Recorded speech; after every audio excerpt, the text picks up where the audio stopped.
একজন খাঁটি ইমানদার আমাদের বাংলাদেশে এই মাসের 28 তারিখে আসার কথা। ডক্টর জাকির নায়েক, ওর নাম কি? ভারতেরা কয়েকদিন আগে বাংলাদেশের সরকারকে বলছে জাকির নায়েক যেন বাংলাদেশে ঢুকতে না পারে। আমি মনে করেছিলাম ইউনূস সরকার আর যাই হোক ভারতের চামচা না, ধরে কোন কথা ঠিক কিনা? যখন ভারত বলেছিল আলু বন্ধ করে দিলাম, চিনি বন্ধ করে দিলাম, পেঁয়াজ বন্ধ করে দিলাম, তখন ইউনূস সরকার বুড়ো আঙ্গুল দেখায় বলেছিল বন্ধ করে দে, আমাদের কোনো অসুবিধা হবে না। আসলে ওরা বন্ধ করে দেওয়ার পর থেকে এই তিনটা জিনিসের দাম আমরা কমাই দিছি, ধরে কোন কথা ঠিক কিনা? আমি মনে করেছিলাম জাকির নায়েক বাংলাদেশে আসবে, লক্ষ লক্ষ মানুষ সহি আকীদা সহি ঈমান পাবে, ধরে কোন কথা ঠিক কিনা? আমাদের ঈমানের মধ্যে যে ভেজালগুলো আছে এই ভেজালগুলো দূর করবে, কিন্তু না, নিষেধাজ্ঞা দিয়ে দিছে। আজকে আলেম ওলামা লাইভ করতেছে যে জাকির নায়েক যদি বাংলাদেশে না ঢোকে তাহলে স্বরাষ্ট্রমন্ত্রীর পদত্যাগ করা লাগবে, ধরে কোন কথা ঠিক কিনা? আমরা ভারতের গোলাম না, যেই ভারত আমাদের বাবরি মসজিদ ভাঙ্গা রাম মন্দির তৈরি করেছে, এই ভারত কোনদিন চায় না বাংলার মুসলমান ঈমান নিয়ে কবরে যাক, ধরে কোন কথা ঠিক কিনা? ডক্টর জাকির নায়েককে আপনারা চেনেন? হায় হায়, যার সামনে খ্রিস্টানের ধর্মগুরু, ইহুদির ধর্মগুরু, হিন্দুদের বামন 10 মিনিট টিকতে পারে না। অসংখ্য ধর্মের উপরে তার ডক্টরেট ডিগ্রি আছে। আল্লাহর কোরআন ইসলামকে গোটা পৃথিবীর মধ্যে উচ্চে তুলে ধরার কারণে হাজার হাজার বিধর্মী তার হাতে মুসলমান হওয়ার কারণে আজকে অনেক ইহুদি, খ্রিস্টান, হিন্দুরা তার বিরুদ্ধচারণ করতেছে, ধরে কোন কথা ঠিক কিনা? একবার আদম আলাইহিস সালাম রাস্তা দিয়ে যাওয়ার সময় দেখে তার বেটা শীষ আলাইহিস সালাম বসে আছে, কিন্তু বসার সাইজ ভালো না। আপনার যে বসে আছেন এই বসার একটা সাইজ আছে না নাই? জোরে কেন আছে না নাই? এইদিকে ভিড় করেছেন, ওই দিকে ফাঁকা রাখছেন। বসার একটা সাইজ আছে, মাঝখান দিয়ে এমন ভাবে বসবেন মাঝখান দিয়ে কেউ যেন ঘুরবার না পারে। হয়তো 2টা ছেলে উঠে চলে গেল, তার মানে মাঝে রাস্তা আছে। 3 জায়গায় ফাঁক রাখা জায়েজ নাই। কয় জায়গায়? কথা বলেন, কয় জায়গায়? একটা হলো নামাজের কাতার যখন করবেন সামনে কাতারে ফাঁকা থুইয়া পিছনের কাতারে দাঁড়ানো যাবে। 2 নম্বর হলো কোরআনের মাহফিলে যখন বসবেন মাঝে মাঝে ফাঁকা ফাঁকা বসা যাবে না। 3 নম্বর হলো স্বামী স্ত্রী যখন ঘুমাতে যাবেন, যারা বিয়ে করছেন তাদের জন্য মাঝখানে ফাঁকা রাখা চলবে না, কারণ এই 3 ফাঁকের মধ্যে শয়তান ঢোকে। জোরে কোন কে ঢোকে? তো শয়তান কি আমাদের বন্ধু? শয়তান আমাদের কি? ইন্না শয়তানা লাকুম আদুওয়ান ফাত্তাখিযুহু আদুওয়ান। আল্লাহ কোরআনে বলেছেন শয়তান তোমাদের শত্রু, তোমরাও শয়তানকে শত্রু হিসেবে ধরো। তাহলে শত্রু হিসেবে যদি শয়তানকে বিশ্বাস করি তাহলে ফাঁক রাখা যাবে না, এ ফাঁকের মধ্যে শয়তান বসবে। আপনারা কি চাচ্ছেন শয়তান আমাদের কাছে বসুক? এটা আপনারা চান? ফাঁকা থাকলে বাইরে থাক, ফাঁকা থাকলে পিছনে থাক, কিন্তু এই মাঝে মাঝে যে ফাঁকা রাখা এটা ঠিক না। বসার একটা সাইজ আছে, ধরে কোন কি আছে? তো আদম আলাইহিস সালাম দেখলেন তার বেটা শীষ আলাইহিস সালাম বসে আছে, কিন্তু বসার সাইজ নাই। আদম নবী একটু রাগ করে বললেন, বাবা শীষ এরকম বেসাইজা বসে থাকার কারণ কি? শীষ বলতেছে, বাবা আমার মধ্যে 3টা ভাব। ভাব বোঝেন? লোকেরা বলে না অমুক দলের বড় ভাব হয়েছে, ভাব আমাদের বগুড়ার ভাষা। ভাব মানে একটু গরম গরম ভাব। আদম বললেন, বাবা শীষ তোমার মধ্যে ভাব হওয়ার কারণ কি? বলে, বাবা আমার মধ্যে গরম ভাব হওয়ার কারণ হলো আমার বাবা আল্লাহর নবী, আমি নিজেও আল্লাহর নবী, আর দুনিয়াতে বউ পাইছি জান্নাতের হুর। কয় কারণ? খুব খেয়াল করবেন। আদম আলাইহিস সালাম কার নবী? শীষ আলাইহিস সালাম কার নবী? আর দুনিয়াতেই পাইছে জান্নাতের হুর। এই 3টা কারণে আমার মধ্যে গরম গরম ভাব। আদম বললেন, শীষ নবীর বেটা নবী না হইয়া, বেহেশতের হুরের স্বামী না হইয়া বিশ্ব নবীর উম্মত যদি হতে পারতে তোমার জীবন ধন্য হয়ে যেত। শীষ আলাইহিস সালাম লাভ দা উঠছে, এতক্ষণ বসে আছিল, লাভ দাটাকে আব্বা কি কইলেন? আদম বলতেছে নবীর বেটা নবী না হইয়া, বেহেশতের হুরের স্বামী না হইয়া বিশ্ব নবীর উম্মত হতে পারলে তোমার জীবন ধন্য হতো। আপনারা বলেন তো বিশ্ব নবীকে?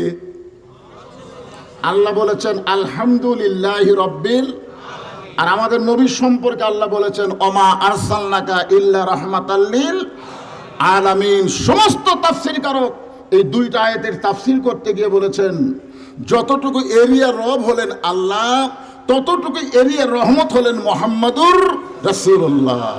তাহলে কতটুকু এরিয়ার রব আল্লাহ? কতটুকু? ততটুকু এরিয়ার রহমত হলেন আমাদের নবী।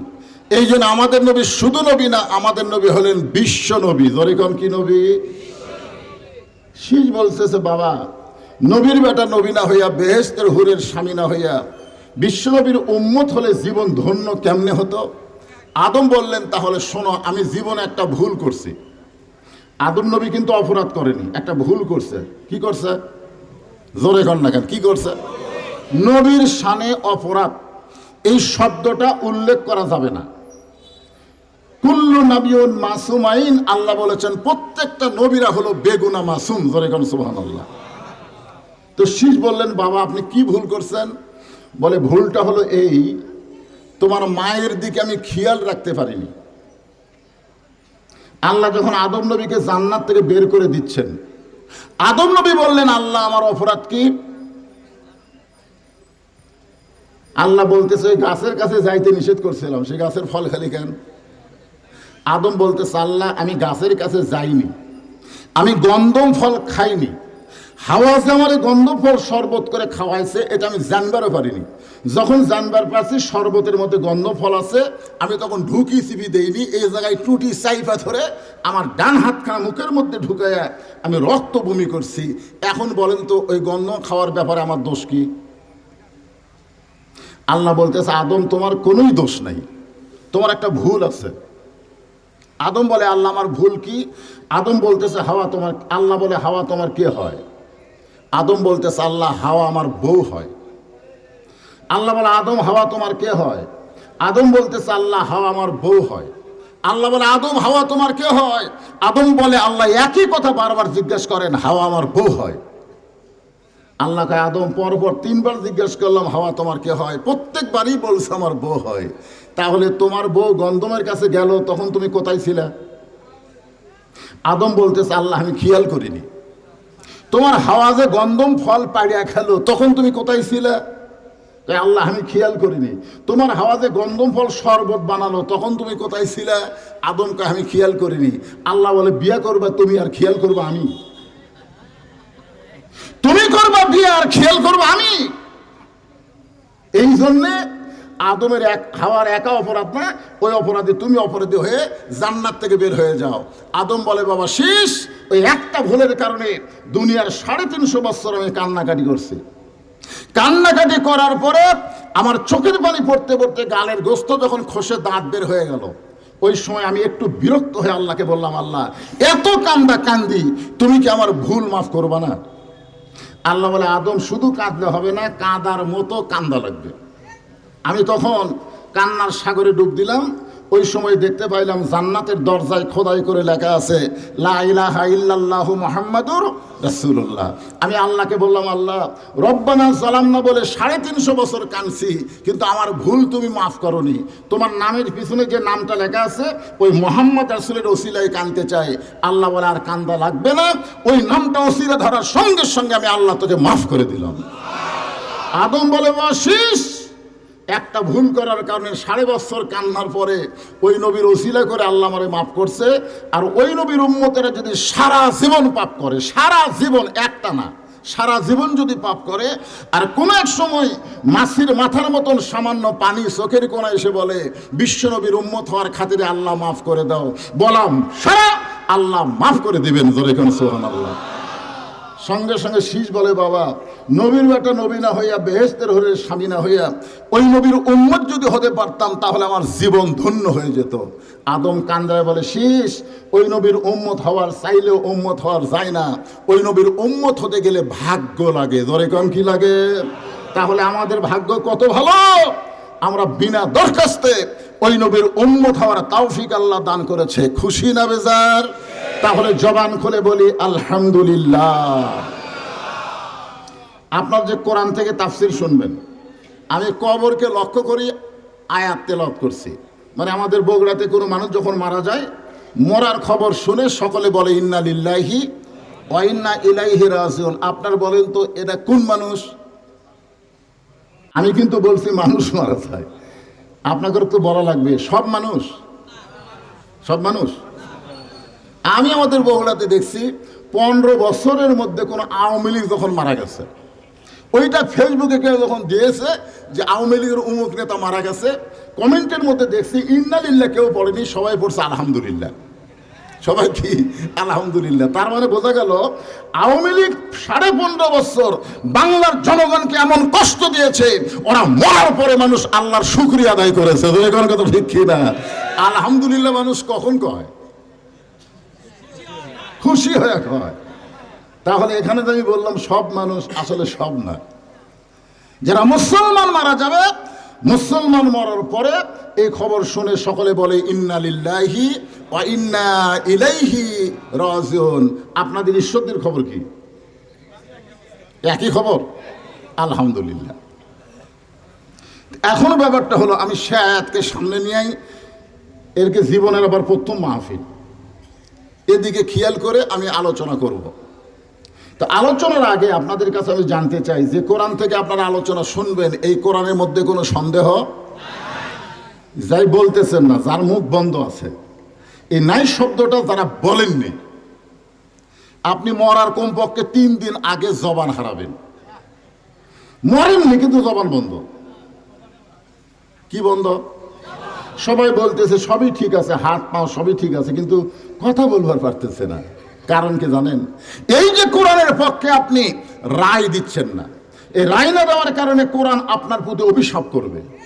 মরার আগে জবান বন্ধ হবে। রাসূল বলেছেন, কোন ব্যক্তি যদি সারা জীবন পাপ করে আর মৃত্যুর সময় লা ইলাহা ইল্লাল্লাহ মুহাম্মদ রাসূলুল্লাহ এই কলমা পড়তে পড়তে যদি মারা যায়, সে যতই পাপ করুক না কেন, জবানে কলেমা জারি থাকার কারণে আল্লাহ তার জীবনের সব পাপ মাফ করে দেয়। তাহলে আমাদের সব চলে যাক, কিন্তু মরার সময় আমাদের জবান জারি থাক। জোরে কোন কথা ঠিক কি না? তাহলে জবান জারি থাকতে গেলে আমাদের কি বলা লাগবে? এই কোরআনের মধ্যে কোনো সন্দেহ এবার হয়েছে।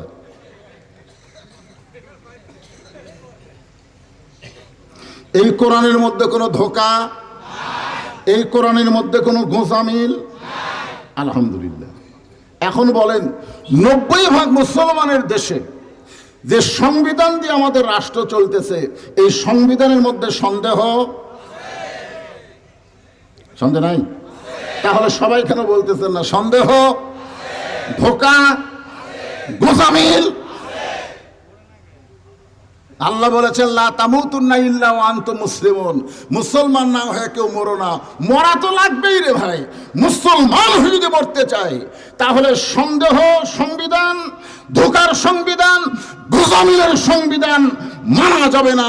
মানতে হবে সংবিধান হিসেবে আল্লাহর কোরআন। ধরে বলেন কত ঠিক কিনা? কারা কারা রাজি? 2 হাত তুলে আমার আল্লাহকে দেখা।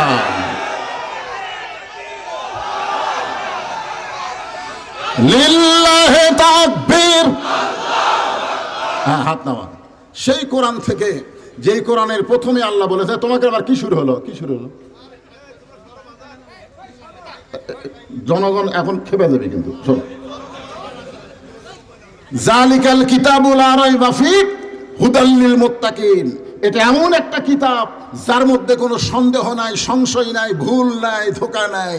হুদাল লিল মুত্তাকিন, কেবলমাত্র মুত্তাকিদেরকে আল্লাহ তাআলা হেদায়েত দেয় এই কোরআন দিয়া। জোরে কোন সুবহানাল্লাহ। আচ্ছা, এখানে যদি আল্লাহ বলতো জালিকাল কিতাবুল লা রাইবা ফীহি হুদাল লিন নাস, না, যদি আল্লাহ বলতো যে এই কিতাবের মধ্যে কোনো সন্দেহ নাই, এই কিতাব পাইকারি হারে সবাইকে হেদায়েত দেয়, কিন্তু না, আল্লাহ বললেন হুদাল্লিল মুত্তাকিন। পাইকারি হারে সবাইকে কোরআন হেদায়েত দেবে না। কোরআন থেকে হেদায়েত নিবার গেলে মুত্তাকি হওয়া লাগবে। ধরে কোন কি হওয়া লাগবে? আপনারা বসে থেকে শুনতেছেন আমার ওয়াজ, আর আল্লাহর নবী যখন কোরআন তেলাওয়াত করেছেন, তখন আবু জেহেল দাঁড়ায়া দাঁড়ায়া তেলাওয়াত শুনছেন সারা রাত। অর্ধেক রাত না, সারা রাত। সকালবেলা গিয়ে আবু জেহেল মিটিংয়ের মধ্যে বলতেছেন, এত সুন্দর কোরআনের বাণী, রাতটা কোন দিক দিয়ে গেল আমি বুঝবারই পারিনি। সুবহানাল্লাহ করবেন না? আবু জেহেল কোরআনের পক্ষে করছে না বিপক্ষে বলতেছে? এত সুন্দর কোরআনের বাণী, আমার রাতটা কোন দিক দিয়ে গেল আমি বুঝবারই পারিনি। আবু সুফিয়ান বলতেছে, নেতা, যে কোরআন শুনতে রাত কোন দিক দিয়ে যায় বোঝা যায় না, সেই কোরআন ধরলে অসুবিধা কি? না শুনলেই যদি এত মজা হয়, সেটা ধরলে অসুবিধা কি? আপনারা বলেন তো, কোরআন শোনা আর কোরআন ধরা দুইটাকে এক?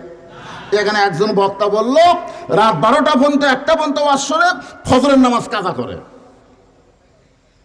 এরকম শ্রোতা আছে না নাই? ধরে কেন আছে না? আপনারা বলেন তো, আল্লাহ কোরআনে কি বলেছেন? সামিনা ওয়া তাআনা। শুধু শুনলে হবে না, এইটাকে গ্রহণ করা লাগবে। ধরে কোন কথা ঠিক কিনা? আবু সুফিয়ান বলে, নেতা, শুনতেই যখন সারা রাত চলে যায়, এটা ধরলে অসুবিধা কি? আবু জেহেল বলতেছে, মারাত্মক কথা, তুই আমার কাছে আয়।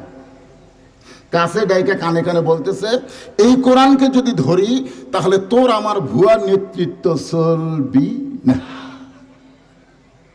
আজও বাংলাদেশে যারা আবু জেহেলের দল করে, তারা সব বলে, কিন্তু আল্লাহর কোরআনকে তারা ধরবার চায় না। ধরে কোন কথা ঠিক কিনা? আল্লাহ বলেছেন, লা ইয়ামুসসুহু ইল্লাল মুতাহহারুন। এটা এমন একটা কিতাব যেটা স্পর্শ করতে গেলে নিজের শরীর আগে পবিত্র করা লাগে। জোরে করে কথা ঠিক কিনা? তাহলে যেটা ধরবার গেলে, স্পর্শ করবার গেলে শরীর পবিত্র করা লাগে, সেই কোরআনটা কি? আল্লাহ সেই কোরআনকে লক্ষ্য করে বললেন, অনুনাজ্জিলু মিনাল কোরআনি মা হুয়া শিফাউ ওয়া রাহমাতুল লিল মুমিনিন। এর বাংলা অর্থ কি? সুবহানাল্লাহ, তো ঠিকই বলেন। এখন এই বাংলা অর্থে স্লোগান দেওয়া লাগবে। আমি যেই বলবো, এ কে দাঁড়ায়, দাঁড়ায় কে? এই যারকে ঘন ঘন পেশাব লাগে তার এক সাইডে জানতো জান। আপনারা বলেন রাত 10টার সময় 9টার সময় যখন বিছনাত ঘুমাতে যান, আপনি কি পেশাব সাথে করে নিয়ে বিছনাত যান, না পেশাব থুইয়া তারপরে বিছনাত যান? পেশাব বাইরে থুইয়া পেশাব করে তারপরে বিছনাত কেন যান? কারণ আপনি জানেন ঘুমের একটা দাম আছে। এই পেশাবের কারণে আমার ঘুম ভেঙে যাক, এটা আমি চাই না। পেশাব করে তারপরে ঘুমাবো। তা আপনি ঘুমের দাম বুঝলেন, আল্লাহর কোরআনের দাম বুঝেন না। পেশাব করে তারপরে কোরআন শুনবার আসবেন, এটি বসে কিছুক্ষণ পরপর লাভ দৌড়েন। তার মানে আল্লাহ তোমার কোরআনকে সামনে নিয়ে বলতেছি, যারা উঠবে পেশাব জাতীয় যত ব্যারাম আল্লাহ বেড়ে দেবার পারে। জোরে গান পারে কি পারে না? জোরে গান পারে কি পারে? কি বিপদ রে পারে? যাদের ঘন ঘন লাগে সাইডে যান, এই মাঝখানে ডিস্টার্ব করেন না। আল্লাহ তাআলা এখানে বললেন, অনুনাজ্জিলু মিনাল কোরআনি মা হুয়া শিফাউ ওয়া রাহমাতুল লিল মুমিনিন। এর বাংলা স্লোগান হলো, এর বাংলা অর্থ হলো, সব সমস্যার সমাধান মুমিনদের জন্য, সবার জন্য না, মুমিনদের জন্য দিতে পারে আল কোরআন। সব সমস্যার সমাধান এই স্লোগান দিতে যাদের মুখ বন্ধ থাকলো। আমি কি আমার বাপের কথা কইলাম না আল্লাহর কথা? বিশ্বাস করতেছেন না? এ কোরআনে সবকিছু আছে না নাই? আপনি কি নেবেন? কি নেবেন? আজকে ইহুদি খ্রিস্টানেরা এই কোরআনকে গবেষণা করে নানা রকমের জিনিস আবিষ্কার করতেছে, আর আমরা মুসলমানেরা মরে গেলে কোরআন খতম দাও। মরে গেলে, যেই মরে গেছে সারা জীবন কোরআনের বিরুদ্ধে চারণ করছে, কোরআনের হক কথা বলবার গেলে টুটি চাপা ধরবার চাই, উনি যখন মরছে, মরার পরে আর ছেলে মাদ্রাসার বারান্দার যে বলতে, হুজুর আমার বাবা মারা গেছে, আমার বাবাকে বেহেশতে রাখার জন্য 3 খতম কোরআন পড়া দেন। তখন এই কথা শুনে হুজুরা খুব খুশি। আমি দেখছি এখানে গল্প করে কে রে, এই তোরকে গল্পের কি হলো রে? আশ্চর্য ধরনের কথা। যারকে ভালো লাগে না কথাবার্তা বলতেছেন, সাইডে চলে যান। মনে করেন না যে আপনাকে টেকা দিয়ে এই মাহফিল চলবি, তা না, আদায় বিহীন মাহফিল। লাস্টে ইসালে সব মানে কি? শেষে তবরক আছে নাকি? তবরক নাই, ইসালে সব মানে কি?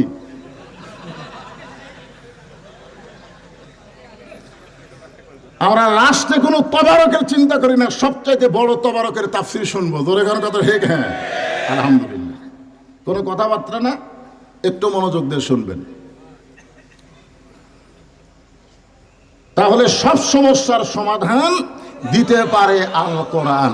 একথা আপনারা বিশ্বাস করেন, করেন না ভাইজান? হ্যাঁ। আল্লাহ বলতেছেন ইজা মানে যখন, খুব মনোযোগ দেন, তাফসীর শুরু হয়ে গেল।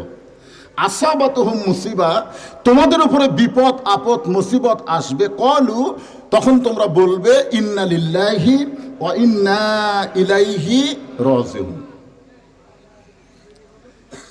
এখন আপনারা বলেন তো, মানুষ মরার পরে আমরা কেন পড়ি? মুসলমান মরার পরে এটা কেন পড়ি? এখানে আল্লাহ বলতেছেন যখন বিপদ আপদ মুসিবত আসবে তখন পড়বা, কিন্তু আমরা মুসলমান মরে গেলে আমরা কেন পড়ি? আমি বহু হুজুরকে বলছি যে বিপদ আপদ মুসিবতের আয়াত আমরা মুসলমান মরার পরে কেন পড়ি?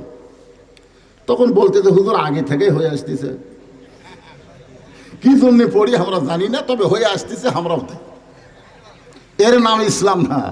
ইসলাম হলো আগে জানা লাগবে, তারপরে মানা লাগবে। জোরে কোন কথা ঠিক কি না? না জানে আপনি ইচ্ছা মতো মানতে পারবেন না, জানতে হবে।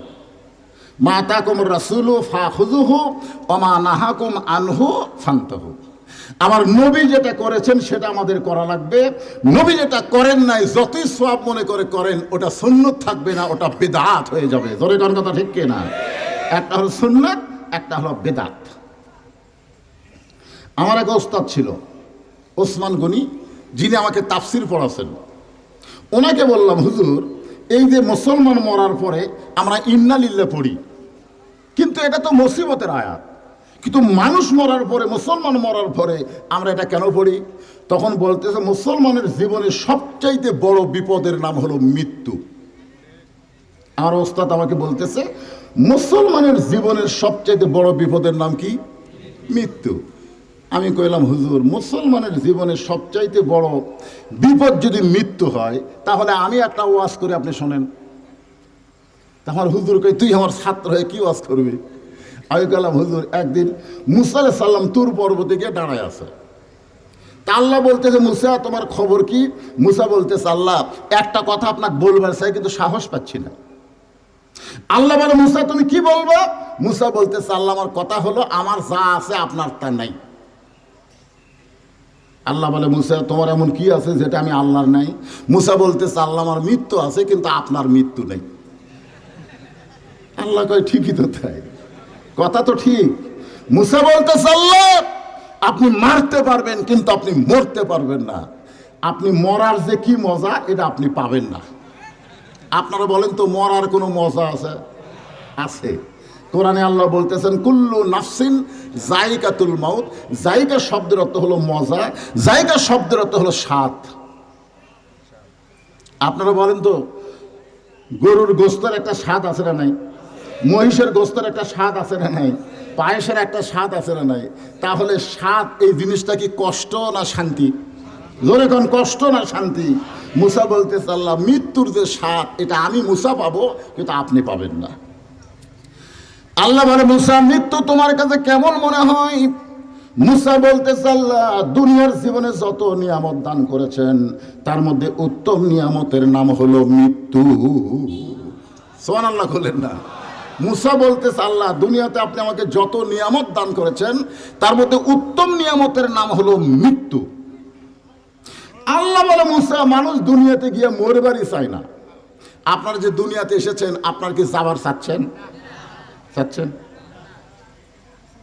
আচ্ছা, যতই যাবার না চান, যাওয়া তো লাগবে নাকি? যাওয়া লাগবে। এখন 5 তলা বিল্ডিং এর 4 তলায় 1.5 লাখ টাকার খাট, 12,000 টাকার কম্বল, শীতের রাত্রে ওড়ে তামানি দিয়ে বলতেছে, আমার বাড়ি আমার ঘর আমাক নামাইকে। তো 2 কান্দের 2 ফেরেশতা বলতেছে, আল্লাহ মানুষ ঘুমানোর সময় একটা দোয়া পড়ে, আল্লাহুম্মা বিইসমিকা আমুতু। এই দোয়ার বাংলা অর্থ আপনারা জানেন? এই দোয়া পড়ে চোখের পানি না নিয়ে কেউ ঘুমাবে না, কারণ আপনি ঘুমাতে পারেন, আপনি ঘুমানোর মালিক না, ঘুম দেওয়ার মালিককে, চেতন করার মালিককে। আপনি কি বলতেছেন? বিইসমিকা আমুতু, আমুতু। এই দোয়া না পড়ে কি দোয়া বললো? যে আমার বাড়ি আমার ঘর আমাক নামাইকে। আল্লাহ বলতেছে, ঠিক আছে। রাত যখন 3টা বাজে, জোরে কোন কয়টা? তখন একটা ভূমিকম্প হচ্ছে। ভূমিকম্প বোঝেন? খালি বিল্ডিং একটু কেঁপে উঠছে। যে ব্যক্তি 9টার সময় বলছে আমাকে নামাইকে, এই ভূমিকম্প দেখে ওই এত ফোর্সে নামছে যে কম্বলের মধ্যে লঙ্গি খুলে আছে, ওই লঙ্গিটাও পরার টাইম পায়নি, ন্যাংটা হয়ে নামছে। তখন কি হয়ে নামছে? ফেরেশতারা বলে আল্লাহ নামাইলা 41 সাল পর্যন্ত থাকবে, তাকে তুমি 24 সালে ন্যাংটা করে নামাইয়া দিলে। আপনার বলেন তো নামানোর মালিক কে? কেউ যদি এই চেয়ারে বসে আমি নামবো না রে, কি? এই জন্য আল্লাহ কোরআনে বলেন তুইজ্জু মান তাশা ওয়া তুযিল্লু মান তাশা বিয়াদিকাল খায়র ইন্নাকা আলা কুল্লি শাইইন কাদির। আমরা মৃত্যুকে ভয় করি না, যারা মুসলমান তারা কেউ মৃত্যুকে ভয় করি না, আমরা মৃত্যুকে স্মরণ করি। ধরে কোন কথা ঠিক কিনা? মরা লাগবে কখন, কোন সময় জানেন? তাহলে যদি জানা থাকতো যে আমি 2030 সাল পর্যন্ত বাঁচব, এটা যদি আমার জানা থাকতো, এখন চলতেছে 2025 সাল, ধরে কোন কয় সাল? তাহলে আমার আর কয় বছর আছে? 4টা বছর 60 দুনিয়াদারি করি, মরার বছর খালি তওবা কর্ম। মানে সারা জীবন ঘুষের চাকরি করছে, চাকরি যখন রিটায়ার হয়ে গেছে তখন বলতেছে আল্লাহ আমি আর ঘুষ খাবো না, আল্লাহ তুমি আমাকে মাফ করে দাও, আমি আর জীবনে ঘুষ খাবো না। ফেরেশতাকে আল্লাহ এই শয়তানে কি লিখবো? যখন ঘুষের চাকরি আছিল তখনই কান্দেনি, যে চাকরি রিটায়ার হচ্ছে আর কান দিচ্ছে। তাহলে বোঝা গেল রিটায়ার হওয়ার চাকরি হতে পারে, কিন্তু আমাদের রিটায়ার হওয়ার বয়স নাই, যে কোনো সময় আমাদের মরা লাগবে। জোরে কোন কথা ঠিক কিনা? সবসময় মৃত্যুকে স্মরণ করা কেমন? গভীর রাত্রে আল্লাহর নবী ঘুম থেকে চেতন পাইছে। চেতন পাওয়ার কারণ হলো মা খাদিজাতুল কুবরা আল্লাহ নবীর ডান হাত কানা বুকের মধ্যে নিয়ে ছোট বাচ্চার মতন কাঁদতেছে। রাসূল বলে খাদিজা দুনিয়ার সবাই ঘুম পাড়ে, আমি নবীও ঘুম পাড়ি। সুবহানাল্লাহ খান। দুনিয়ার সবাই ঘুম পাড়ে, দুনিয়ার আমি নবীও ঘুম পাড়ি। আপনারা বলেন তো একজন ঘুম পাড়ে না, তার নাম কি? লা তাখুযুহু সিনাতাও ওয়ালা নাওম। ঘুম তো দূরের কথা, তন্দ্রাও নাই। মুসা নবী বলতেছে আল্লাহ একলা একলা বসে থাকো, তোমার ঘুম ধরে না? আল্লাহ বলতেছে মুসা এক গ্লাস পানি নিয়ে যা। মুসা এক গ্লাস পানি নিয়ে তুর পর্বতের কাছে দাঁড়িয়ে আছে। আল্লাহ ঘুমকে বলতেছে মুসা ধর। ঘুম আসে, যেই ধরছে হাতের গিলাস পড়ে ভেঙে গেছে। আল্লাহ বলে মুসা পানির খবর কি? মুসা বলতেছে আল্লাহ তুমি জানো না আমার ঘুম আছে? আল্লাহ কয় মুসা এক গিলাস পানি ঘুম থাকার কারণে তুমি যত্ন করা পারলা না, আমি আল্লাহর যদি ঘুম থাকতো গোটা পৃথিবী কিভাবে থাকতো? জোরে কোন কথা ঠিক কিনা? এখান থেকে প্রমাণ হয়ে গেল সবাই ঘুমালেও আল্লাহর কি নাই? জোরে বলেন, আল্লাহর ঘুম নাই। ঠিক আছে, আচ্ছা এই চেয়ারটা ফাঁকা না রেখে একজন এসে বসেন, সামনেকার একটা চেয়ারও ফাঁকা থাকা যাবে না। এখানে বসেন, আসেন বসেন। এই সাইডে চেয়ার আছে, এখানে বসেন, সবাই বসেন। আল্লাহ রাসূল বললেন খাদিজা আমি নবীও ঘুমাই, তুমি কেন কান্দো? খাদিজা বলতেছি ইয়া রাসূলুল্লাহ আপনি না ঘুমাইলে আমি কোনোদিনও ঘুমাই না। সুবহানাল্লাহ না কেন? খাদিজা বলতেছি ইয়া রাসূলুল্লাহ আপনি না ঘুমাইলে আমি কোনোদিন ঘুমাই না। নবী চুম করছে, আমি না ঘুমাইলে আপনি কোনোদিন ঘুমান না, কারণ কি? খাদিজা বলতেছে হুজুর দুনিয়াতে প্রত্যেকটা বিয়ার সময় বউ স্বামীর হাতে তুলে দেয়। আপনারা বলেন তো আপনারা যত বিয়া দেখছেন বউ কার হাতে তুলে দেয়? কথা কন না কেন? বাপ যদি না থাকে চাচা দেয়, চাচা না থাকলে মামা দেয়, যে আজ থেকে এই মেয়ের দায়িত্ব তোমার হাতে তুলে দিলাম। খাদিজা বলতেছে হুজুর আমার জীবন এমন একটা জীবন যে আমার হাতে আমার হাত আপনার হাতে কেউ তুলে দেয়নি। আপনার সাথে যখন বিয়ে হলো তখন খাদিজার হাত যে আপনার হাতে তুলে দিবে এই মানুষ তখন দুনিয়াতে কেউ ছিল না, কিন্তু আপনার চাচা নাম হলো আবু তালেব, সে এসে আপনার 2 হাত আমার হাতে তুলে দিয়ে বললেন মা আজ থেকে এই এতিমের দায়িত্ব তোমাকে দিয়ে দিলাম। শিশুকালে মইরা গেছে মা, গর্বে থাকতে মরছে পিতা, নবী চোখে দেখলেন না। কে করিবে লালন পালন, কে দিবে সান্ত্বনা, এই দুনিয়ার বড় এতিম নবী ছিলেন একজনা। হুজুর, যেদিন থেকে আপনার চাচা আবু তালেব আপনার 2 হাত আমার হাতের মধ্যে তুলে দিয়েছে, সেই দিন থেকে আমি নিয়ত করেছি আপনি না ঘুমাইলে আমি কোনোদিন ঘুমাবো না। আপনি যখন ঘুমায় গেছেন আমি তখন ঘুমের দোয়া পড়তেছি। দোয়াটা হলো আল্লাহুম্মা বিইসমিকা আমুতু ওয়া আহইয়া। এই দোয়ার মধ্যে যখন আমুতু শব্দ উল্লেখ করেছি, আমুতু, একটু মনোযোগ দিয়ে শোনেন, আমাদের সকলের মৃত্যু আছে না নাই? এই আমুতু শব্দ উল্লেখ করার সঙ্গে সঙ্গে অন্ধকার কবর আমার সামনে দাঁড়াইছে। আপনি বলেছেন সর্বশেষে যেই ব্যক্তি কবরে যাবে, এই দুনিয়ার জীবনের 50,000 বছর অন্ধকার কবরে একা একা থাকতে হবে। যেই কবরে কোনো বাতি নাই, যেই কবরে কোনো সাথী নাই, যেই কবরে কোনো দরজা নাই, জানলা নাই, সেই কবরে 50,000 বছর আমি খাদিজা একা একা কেমনে থাকবো? এই কবরকে স্মরণ করে আমার চোখ দিয়ে দর দর করে পানি পড়তেছে। সঙ্গে সঙ্গে আল্লাহ নবী খাদিজার কবরে একটা চুমাতে বলে, খাদিজা, ওই আল্লাহর শপথ করে বলতেছি, ঈমান গ্রহণ করার পরে আপনি আল্লাহর সঙ্গে যে সম্পর্ক গড়ে তুলেছেন, আল্লাহ আপনার কবরকে জান্নাত বানায়া দিবে। তাহলে বলেন তো, মোল্লা বাড়ির গোরস্থানে ভয় আছে? কার জন্য নাই? আল্লাহর জন্য। খেয়াল করে শুনলেন না? ওয়াজ খেয়াল করে শুনলেই তো ওই কবরে আপনি যাবেন, কবর থাকবে না, আপনার কবর হবে জান্নাতের বাগান। কি বলতেছেন রাসূল? খাদিজা, ঈমান গ্রহণ করার পরে আপনি আল্লাহর সঙ্গে যে সম্পর্ক গড়ে তুলেছেন, আল্লাহ আপনার কবরকে জান্নাত বানায় দিবে।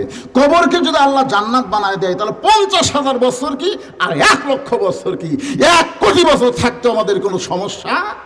কারণ কবর কি কবর না জান্নাতের বাগান? মাশাআল্লাহ, এটা বুঝলি হলো। এরপরও খাদিজা কাঁদতেছে, এরপরও খাদিজা কান্দে। রাসূল বলে, খাদিজা, আমার কথাকে আপনার বিশ্বাস হয় না? খাদিজা বলতে, হুজুর, আপনার কথা আমার বিশ্বাস হয়, কিন্তু আমি যদি আপনার কাছে কিছু চাই।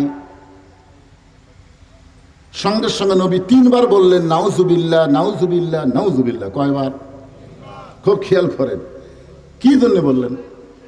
যখনই খাদিজা বলতে, হুজুর, আপনার কাছে যদি আমি কিছু চাই, সঙ্গে সঙ্গে নবী নাউজুবিল্লাহ বলার কারণ হলো, আল্লাহ ছাড়া একজন ঈমানদার অন্য কারো কাছে চাইতে পারবে না, এমনকি নবীর কাছেও না। জোরে গান, কথা ঠিক কিনা?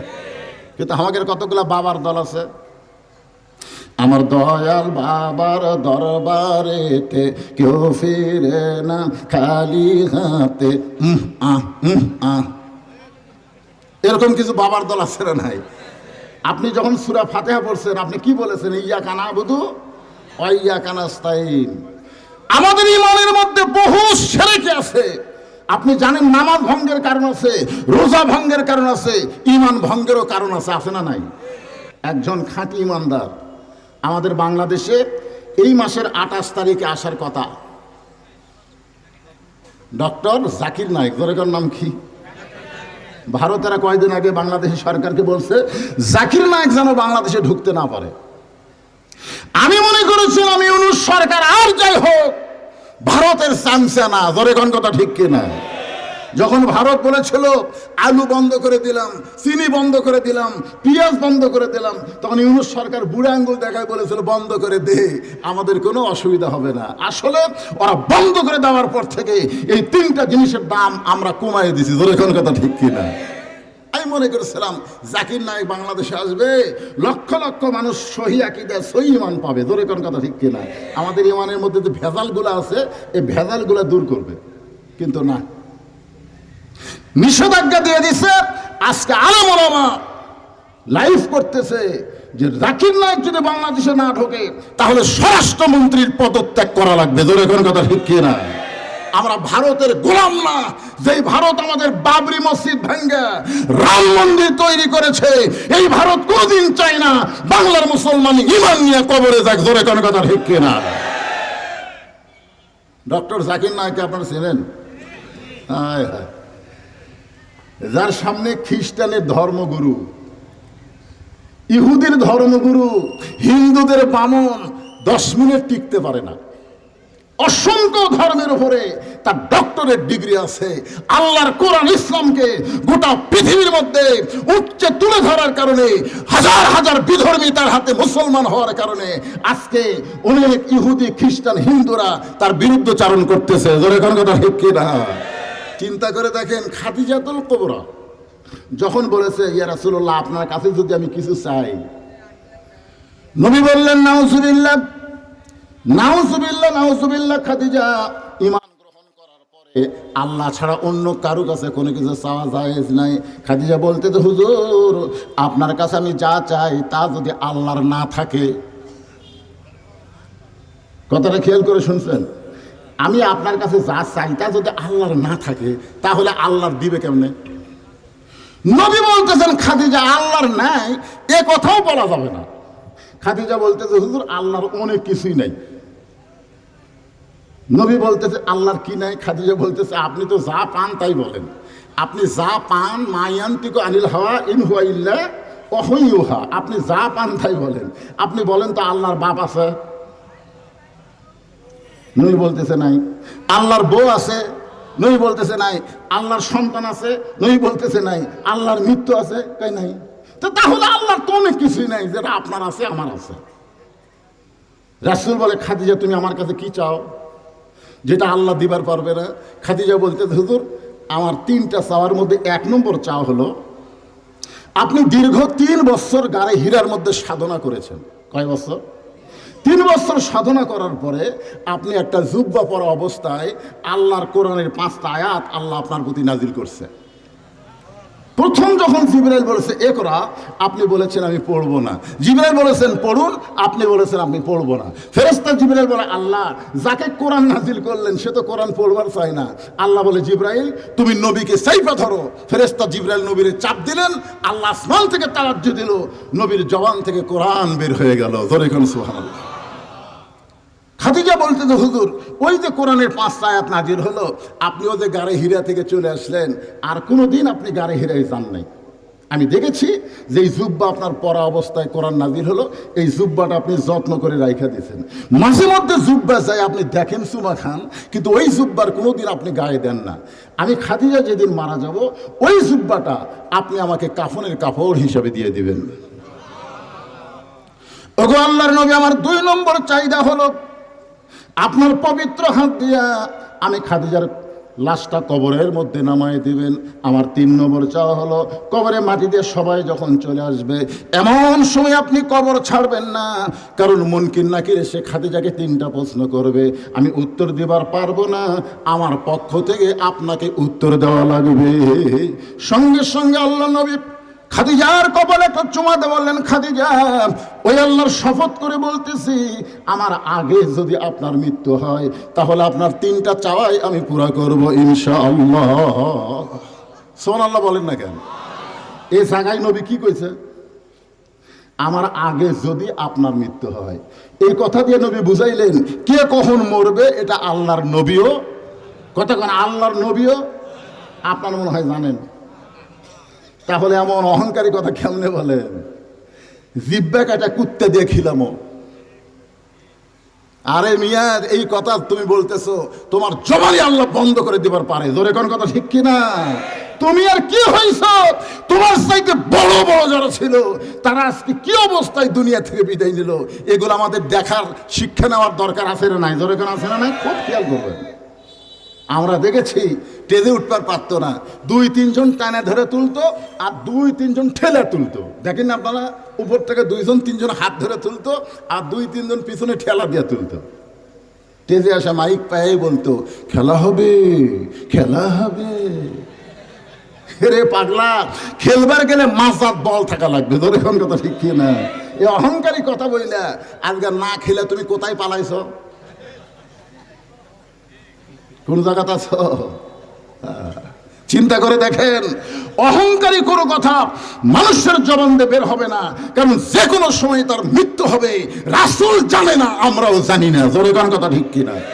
রাসূল বললেন, খাদিজা, আমার আগে যদি আপনার মৃত্যু হয়, যদি শব্দ উল্লেখ করছেন, তাহলে আপনার 3টা চাওয়াই আমি পুরা করবো ইনশাআল্লাহ। মা খাদিজা দুনিয়া থেকে বিদায় নিলেন। মা খাদিজা দুনিয়া থেকে বিদায় নেওয়ার পরে নবী তাকায় দেখে নবীর 4টা মেয়ে কাঁদতেছে। মা খাদিজার পেট থেকে নবীর মাধ্যমে আল্লাহ নবীকে 4টা মেয়ে দিয়েছে। ধরে কোন কয়টা? খুব খেয়াল করবেন, সন্তান কিন্তু 4টা না। আল্লাহ রাসূলকে আল্লাহ 8টা সন্তান দিয়েছিল। কয়টা? শুধু খাদিজার পেট থেকে হয়েছে 7টা, 3টা ছেলে 4টা মেয়ে, তাহলে কয়টা হলো? আর অন্য এক বইয়ের পেট থেকে একটা হয়েছে, তার নাম হলো মারিয়া কিপ্তিয়া। এই মারিয়া কিপ্তিয়ার পেট থেকে যে সন্তান হয়েছে তার নাম হলো ইব্রাহিম। যেরকম তার নাম কি? আর খাদিজার পেট থেকে 3টা ছেলে হয়েছে, একটার নাম হলো তৈয়ব, একটার নাম হলো তাহের, আর একটার নাম হলো কাসেম। কয়টা করলাম? 3টে। আগে একটা ছেলে আর পরে 3টে, তার কয় ছেলে? 4 ছেলে। মেয়ে হয়েছে 4টে। সে 4টা মেয়ে আবার অন্য বইয়ের পেট থেকে হয়নি, শুধু খাদিজার পেট থেকে হয়েছে। একটা মেয়ের নাম হলো জয়নাব। নবীর মেয়ে জয়নাব, আপনার কোনদিন নাম শুনছেন? আজকাল বক্তারা তো জয়নাব, কুলসুমা, রোকেয়া নিয়ে কোনো ওয়াজ করে না, খালি ফাতেমার ওয়াজ। জোরে কোন কথা ঠিক কিনা? আসলে নবীর যে আরো 3টা মেয়ে আছে, এগুলো মেয়ের নামই জানে না। আজকে আপনার নামটা অন্তত শোনেন। নবীর সবচেয়ে বড় মেয়ের নাম হলো জয়নাব। জোরে বলেন নাম কি? তারপরে দ্বিতীয় মেয়ের নাম হলো রোকেয়া। জোরে বলেন নাম কি? তৃতীয় মেয়ের নাম হলো কুলসুমা। তৃতীয় মেয়ের নাম কি? সবচাইতে ছোট নবীর কলিজার টুকরা আদরের মেয়ের নাম হলো ফাতেমা। খাদিজা বিদায় নেওয়ার পরে নবী তাকায় দেখে 4টা মেয়ে কাঁদতেছে, কিন্তু 3টা মেয়ের কান্নার সাইজ ভিন্ন। হাউ করে কাঁদতেছে, শব্দ করে কাঁদতেছে, কিন্তু একটা মেয়ের দিকে নবী তাকায় দেখে কাঁদতেছে, কিন্তু কান্নার কোনো শব্দ নাই। সে মেয়েটার নাম হলো ফাতেমা। দরেকার নাম কি? ফাতেমা। রাসূল ডাকলেন, ফাতেমা। ফাতেমা নবীর ঘরের মধ্যে গেলেন। আল্লাহ রাসূল বলেন, ফাতেমা, তোমার মা দুনিয়া থেকে বিদায় নেওয়ার আগে 2টা ওসিয়ত করেছে। ফাতেমা বললেন, বাবা কি ওসিয়ত? বলে, তোমার মা আমাকে বলে গেছে আমি মরে যাওয়ার পরে ফাতেমা একাই যেন আমাকে গোসল করে দেয়, অন্য কেউ যেন ফাতেমার সাথে গোসল করার সময় না থাকে। তোমার মা 2 নম্বর ওসিয়ত করেছে, আমার মেয়ে ফাতেমা যেন আমাকে একাই কাফনের কাপড় পরায় দেয়, অন্য কেউ যেন তার সঙ্গে না থাকে। ফাতেমা বলে, বাবা, আমার আরো 3টা বোন আছে, তাদেরকে বাদ দিয়ে যদি আমি একা গোসল করায় দেই, আমার আরো 3টা বোন আছে, তাদেরকে বাদ দিয়ে যদি আমি একা কাফনের কাপড় পরায় দেই, তাহলে তারা কষ্ট পাবে। রাসূল বলে, ফাতেমা, ওসিয়ত পালন করা হলো ওয়াজিব। ওসিয়ত পালন করা কি? তাহলে মরার আগে আপনি ওসিয়ত করতে পারবেন। কি ওসিয়ত করবেন? যে মোল্লাবাড়ির গোরস্থানে কোনো বেনামাজি যেন আমার কবর না খোঁড়ে। এরকম ওসিয়ত করার দরকার আছে না? কতক্ষণ আছে না? নাই। আপনারা বলেন তো, বেনামাজি ওই কোন জাত? এই বেনামাজি কোন জাত? হিন্দুরা মন্দিরে যায়, ইহুদি পেগারায় যায়, খ্রিস্টান গির্জায় যায়, আর মসজিদে যে যায় না, ওই যতই মুসলমান দাবি করুক, ও মুসলমান থাকতে পারে না। জোরে কোন কথা ঠিক কি না? বাইনাল আবদি ওয়াল কুফরি তরকুস সালাত। বান্দার কাফেরের মধ্যে পৃথক করার জিনিসটার নামই হলো নামাজ। যে ব্যক্তি নামাজ পড়ে সে আল্লাহর বান্দা, যে নামাজ পড়ে না সে হলো কাফের। তাহলে বেনামাজি 1 2 কোন কেন? এই হাদিসের সাথে একমত না দ্বিমত? আমি যেই বলবো বেনামাজি, আপনারা বলবেন কাফের। বেনামাজি, বেনামাজি।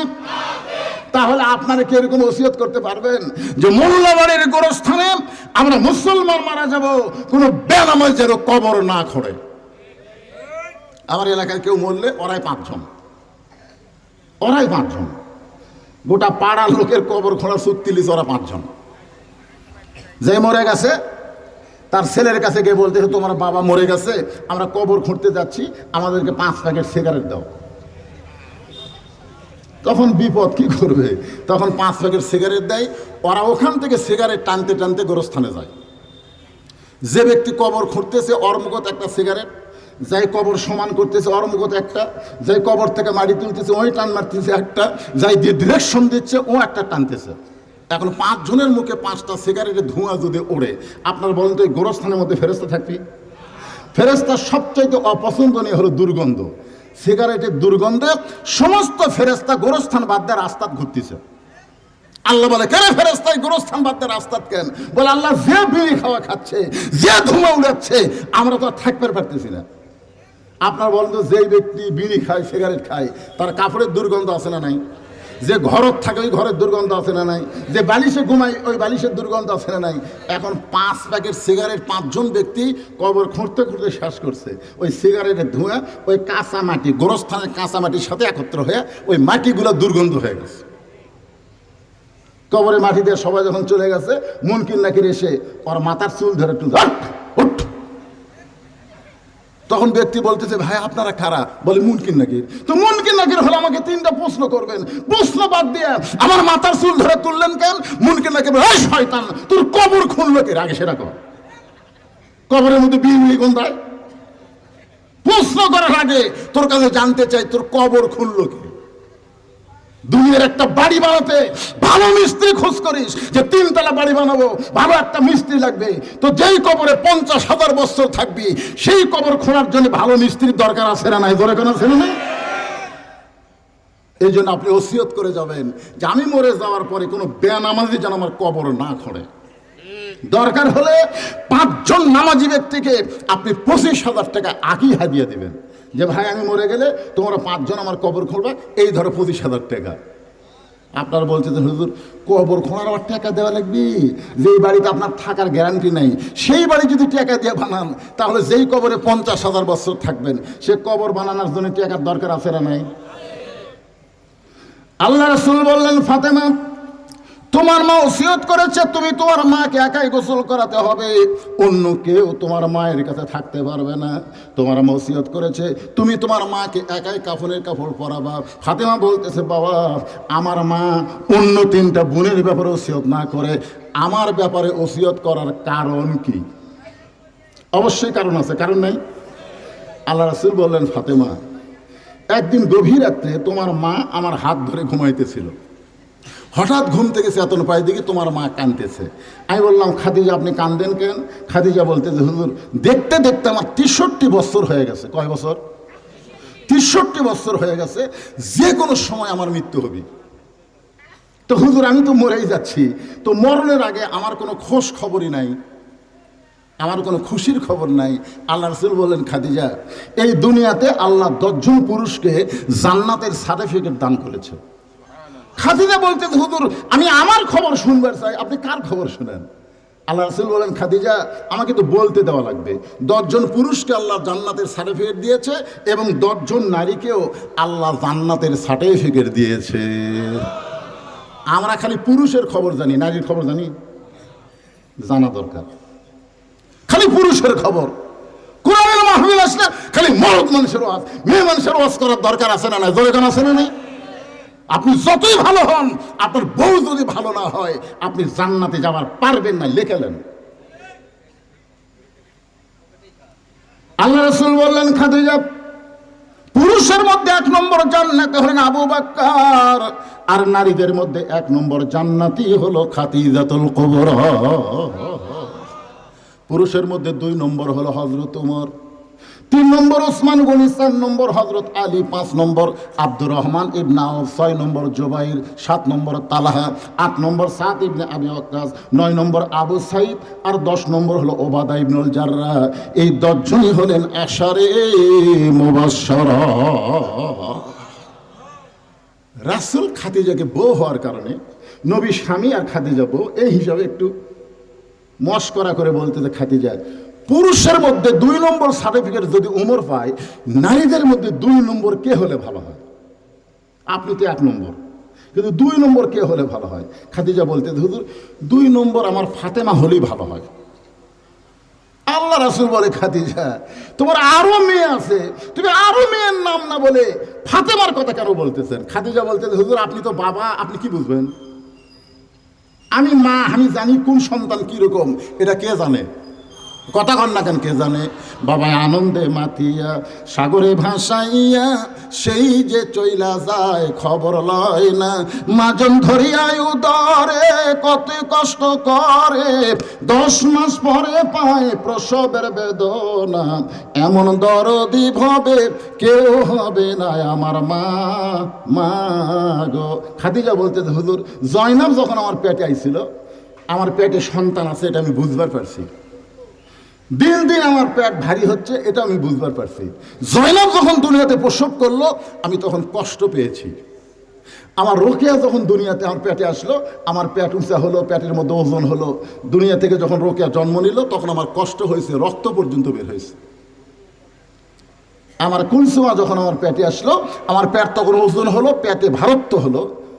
প্রসবের সময় আমি কষ্ট পাইছি, কিন্তু আল্লাহ শপথ করে বলতেছি, ফাতেমা যখন আমার পেটে আইছে, আমার পেট বড় হয়েছে কিন্তু পেটের কোনো ওজন হয়নি। এমনকি ফাতেমা যখন প্রসব হলো, আমার কোনো প্রসব বেদনায় হয়নি। যখন ফাতেমা জন্ম নিল, আমি তাকায় দেখি ফাতেমা তার দুইটা হাত দিয়া তার ইজ্জত ঢেকে দুনিয়াতে জন্ম নিয়েছে। আমি মা হইয়াও তার ইজ্জত দেখতে পারি নাই। সেই দিন থেকে আমি নিয়ত করেছি, আমি দুনিয়া থেকে বিদায় নেওয়ার পরে ওই মেয়েটা আমারে গোসল করায় দিবে, ওই মেয়েটা আমারে কাফনের কাপড় পরায় দিবে। আল্লাহ রাসূল বলে, খাদিজা আপনি নিয়ত করেছেন ফাতেমা 2 নম্বর জান্নাতি হলে ভালো হয়, কিন্তু আল্লাহ পাক আমারে জানাইছে ফাতেমা তো জান্নাতি নয়। খাদিজা বলে, ইয়া রাসূলুল্লাহ ফাতেমা যদি জান্নাতি না হয় তাহলে ফাতেমার খবর কি? রাসূল বললেন, জান্নাতি নারীদের নেত্রী।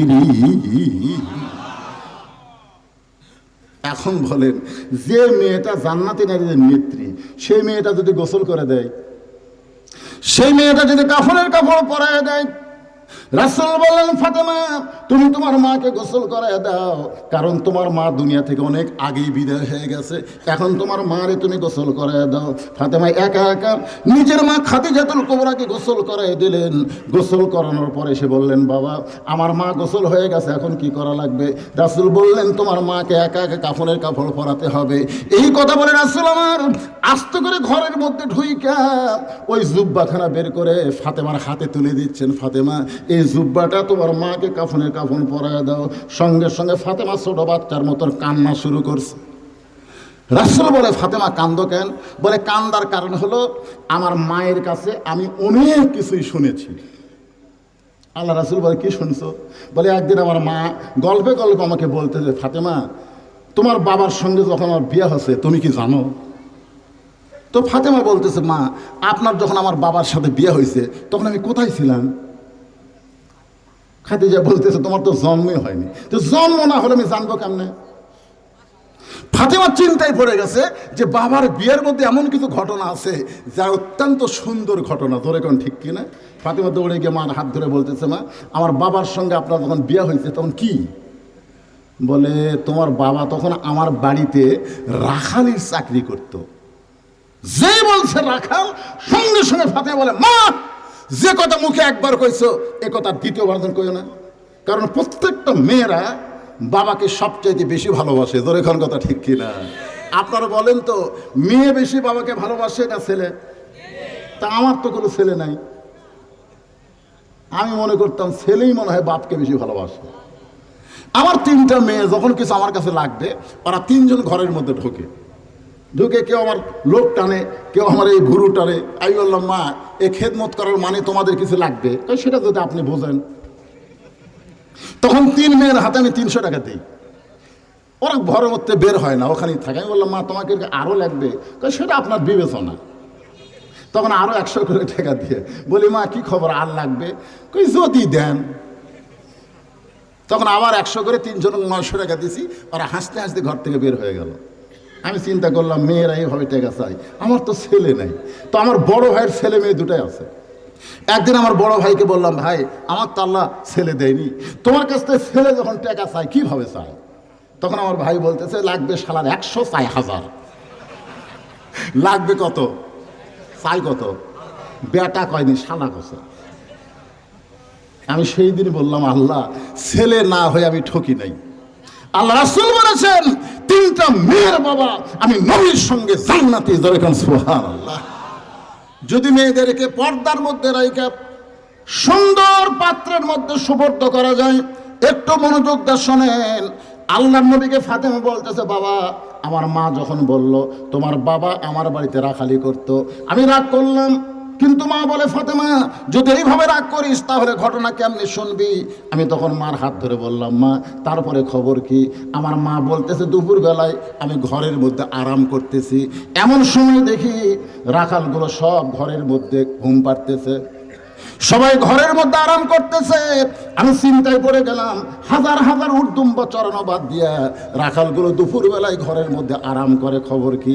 রাখালের সর্দারকে খাদিজা ডাক দিলেন, ডাক দিয়ে বললেন, রাখালের সর্দার, আমার হাজার হাজার উর্দুম্বা বাদ দিয়া দুপুরবেলা ঘরের মধ্যে আরাম করো, তোমাদের অন্তরে কোনো ভয় ডর হয় না? রাখালের সর্দার বলে, মালকিন, আপনি জানেন না, আমরা ভাগ্য গুণে এমন একটা রাখাল পাইছি যে রাখাল চাকরিতে জয়েন করার পর আপনার উট দুম্বাগুলো সব ভদ্র হয়ে গেছে। ওই রাখাল যদি বলে উটদুম্বা খাও, উটদুম্বাগুলো খায়। রাখাল যদি বলে চলো উটদুম্বা, সঙ্গে সঙ্গে উটের লাইনে উঠ, দুম্বার লাইনে দুম্বা, রাস্তা নেই। আমাদের কোনো কাজই করা লাগে না, এক রাখাল আপনার হাজার হাজার উটদুম্বাকে সাইজ করে দিছে। সুবহানাল্লাহ। খাদিজা বলতেছে, রাখালের সর্দার, এই গাঁজাখুরি গল্প করো, মানুষ রাখালের বাধ্য কোনোদিন জন্তু জানোয়ার হবার পারে না। রাখালের সর্দার বলে, আমার কথা যদি আপনার বিশ্বাস না হয় তাহলে আপনি তদন্ত করতে পারেন। খাদিজা বললেন, ফাতেমা, রাখালের সর্দার যখন বলল আমার কথা বিশ্বাস না হলে আপনি তদন্ত করতে পারেন, আমি তখন তদন্তের নামে রাখালকে দেখতে গেছি, যিনি তোমার বাবা। তাকে দেখতে গিয়ে দেখি রোদে পাহাড় পড়া গন্ধ পাওয়া যায়, রোদের তাপে বালু পড়া গন্ধ পাওয়া যায়, কিন্তু রাখালের মাথায় কে যেন একটা ছাতা ধরে আছে, রাখালের গায়ে কোনো রোদ না। আমি আশ্চর্য হয়ে একটু কাছে গিয়ে তাকায় দেখি এক খণ্ড মেঘ তোমার বাবার মাথার উপর ছায়া দিয়েছে। তোমার বাবা যেই দিকে যায় মেঘটাও সেই দিকে যায়। তোমার বাবা যখন বসে তখন মেঘটা নিচের দিকে চলে আসে। আমি তোমার বাবাকে দেখার জন্য একটু সামনে গিয়ে পাহাড়ের ফাঁক দিয়ে তাকায় দেখি তোমার বাবার চেহারা এত সুন্দর, 400 গ্রহ তারা তারি নূরের ইশারা, নইলে যে অন্ধকারে ডুবিত এই ধরনী। সবাই বলেন, নবী মোর পরশমণি, নবী মোর সোনার খনি, নবী নাম ভাবে যেজন সেই তো দোজাহানের ধনী। মানুষ এত সুন্দর। আমি এক দৌড়ে বাড়িতে আসলাম। ফাতেমা বলতেছে, মা বাড়িতে আসলেন কেন? খাদিজা বলতেছে, বাড়িতে আসার পরে আমি দরজা বন্ধ করে দিলাম। আমি এটা কি দেখলাম, কত নেতারা ধনীরা আমাকে বিয়ের প্রস্তাব দিয়েছে, আমি আর জীবনেও বিয়ে করব না, এরকম ওয়াদায় আবদ্ধ হয়ে গেছে। কিন্তু তোমার বাবাকে রাখালকে দেখার পরে আমার ভিতরে বিয়ের ভাব জায়গা উঠলো। আমার দাসী এসে বলল, মালকিন, রাখালকে তদন্ত করতে গেলেন, খবর কি? আমি তখন বললাম, তদন্তের রিপোর্ট হলো রাখালের চাকরি ক্যান্সেল করে দিলাম। দাসী না বুঝে চাচা আবু তালেবের কাছে বলতেছে, ভাস্তা কিভাবে লালন পালন করেছেন, আজকে মালকিন খাদিজা রাখালের চাকরি নট করে দিয়েছে। আবু তালেব দৌড়ে এসে বলে, মা, আমার এতিম ভাতিজা এমন কি অপরাধ করলো জবরদের কারণে তুমি রাখালের চাকরি ক্যান্সেল করে দিলা? খাদিজা বলতেছে, চাকরি ক্যান্সেল করার অর্থ হলো আপনার ভাতিজাকে আমি স্বামী হিসাবে গ্রহণ করতে চাই। আমি শুনেছি বাবা, আমার মা ছিল তখন মক্কার সবচাইতে ধনবতী রমণী। আমার মা মক্কার সবচাইতে ধনবতী রমণী হওয়ার পরেও আজকে সেই মা মারা গেছে, মক্কার দোকানে কি নতুন কোনো কাপড় নাই? নতুন কোনো কাপড় না দিয়ে এই পুরাতন জুব্বা আমার মাকে কাফনের কাপড় হিসাবে দিচ্ছেন। বাবা, মক্কার দোকানে কি নতুন কোনো কাপড় নাই? রাসূল বলতেছেন, ফাতেমা, অনেক দোকানে নতুন কাপড় আছে, কিন্তু এই জুব্বা দেওয়ার কারণ হলো এই জুব্বা আমি দিচ্ছি না মা, এই জুব্বাটা তোমার মা আমার কাছে চেয়েছে। ফাতেমা বলতেছে, বাবা, এই জুব্বার মধ্যে এমন কি আছে যার কারণে আমার মা এই জুব্বা চাইছে? আল্লাহ রাসূল বলে, ফাতেমা, এই জুব্বা সাধারণ কোনো জুব্বা নয়, এই জুব্বার সঙ্গে আল্লাহর কোরআনের সম্পর্ক আছে। জোরে কোন সুবহানাল্লাহ। আপনার বলেন তো, কোরআনের সম্পর্ক যার সাথে থাকে তার দাম বাড়ে না কমে? আজকে বাংলাদেশের মুসলমান আপনার কার সাথে সম্পর্ক করবেন? যদি আমরা এই কথা বলি সব জায়গা হলো শেষ, আগামীতে দেখবো এই বাংলাদেশ আল্লাহর কোরআনের দেশ। জোরে বলেন কথা ঠিক কিনা? তখন অনেকেই বলে, হুজুর কি একই গাছের কাঠ দিয়ে তিনটা জিনিস বানাচ্ছে? খুব খেয়াল করবেন, একটা খাট বানাচ্ছে, একটা সোফা বানাচ্ছে, সামান্য কাঠ বাঁচছে, ওই কাঠ দিয়ে একটা রেহাল বানাচ্ছে। একই গাছের কাঠ দিয়ে কয়টা বানাচ্ছে? একটা খাট, একটা সোফা আর একটা রেহাল। আপনারা এখন বলেন তো, এই তিনটার মধ্যে দাম বেশি কার? রেহালের দাম বেশি। যদি আপনাকে বলা হয় খাটটা, রেহালটা নিয়ে খাটটা দেন, তাহলে এটা আপনার মুখে মুখে বলতেছেন। আপনার বলেন তো, খাটের দাম বেশি না রেহালের দাম বেশি? আবার কয় সোফার দাম বেশি না রেহালের দাম বেশি?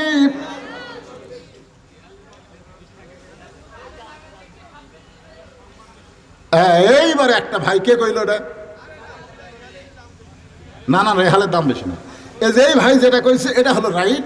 খাটের দাম বেশি, সোফার দাম বেশি, আর রেহালের সম্মান বেশি। জোরে কোন কথা ঠিক কিনা? জুম্মার দিনে আপনাদের এলাকায় একজন এমপি যাচ্ছে, যাওয়ার সময় চিন্তা করতেছে জুমার দিন, ভোটার আগে তো অনেক নামাজ পড়ছি, আজকে জুমার দিনে নামাজ না পড়লে জনগণ কি বলবে, এই মনে করে এমপি মসজিদের মধ্যে ঢুকছে। আপনার বলেন তো এমন কোন মুসল্লি আছে যে বলবে এমপি সাহেব আপনি মেহরাবে যান? কোন মুসল্লি বলবে? সমস্ত মুসল্লি কি বলবে? স্যার আপনি সামনে কাতারে দাঁড়ান, সামনে কাতারে বসেন। তখন জুমার দিনে মসজিদে একটা মেম্বার থাকে, ধরে বলেন কয়টা? ওই মেম্বার সে ইমাম বসে ইনকা আঙ্গুল লড়াচ্ছে আর ওয়াজ করতেছে, এমপি খালি বসতে শুনতেছে। তার মানে বোঝা গেল এমপির দাম বেশি, কিন্তু জায়গা মোতাবেক এমপির দাম কম, ইমামের সম্মান বেশি। জোরে কোন কথা ঠিক কিনা? কিছুক্ষণ পরে যখন মুয়াজ্জিন আকামত দেয়, তখন আপনারা বলেন তো মেহরাবের মধ্যে কে যাবে? কথা কান, ইমাম যাবে না এমপি যাবে? আরো জোরে কান, এমপির কি বেশি? দাম বেশি। জোরে কান, কি বেশি? কিন্তু ইমামের কি বেশি? সম্মান বেশি। ইমাম আগে যা চিন্তা করতেছে, এই এমপি গুম মারা খায়, টাকা মারা খায়, পেট যে বড় করছে, আজকে রুকুর মধ্যে এমপিকে আমি সাইজ করবো। আপনারা বলেন তো যার পেট বড় আর নামাজের মধ্যে কোন জাকাত কষ্ট হয়? ও পেট বড়ালার কাছে আপনার পড়েননি। রুকুর যখন গেছে ইমাম মনে মনে বলতেছে এতদিন তো সংক্ষেপ করছে সনবেল আজিম সনবেল আজিম সনবেল আজিম, কিন্তু আজকে টাইনে টেনে কমো সুবহান রব্বিয়াল আযীম কই ইমাম সাহেব দম খায়। এমপি খালি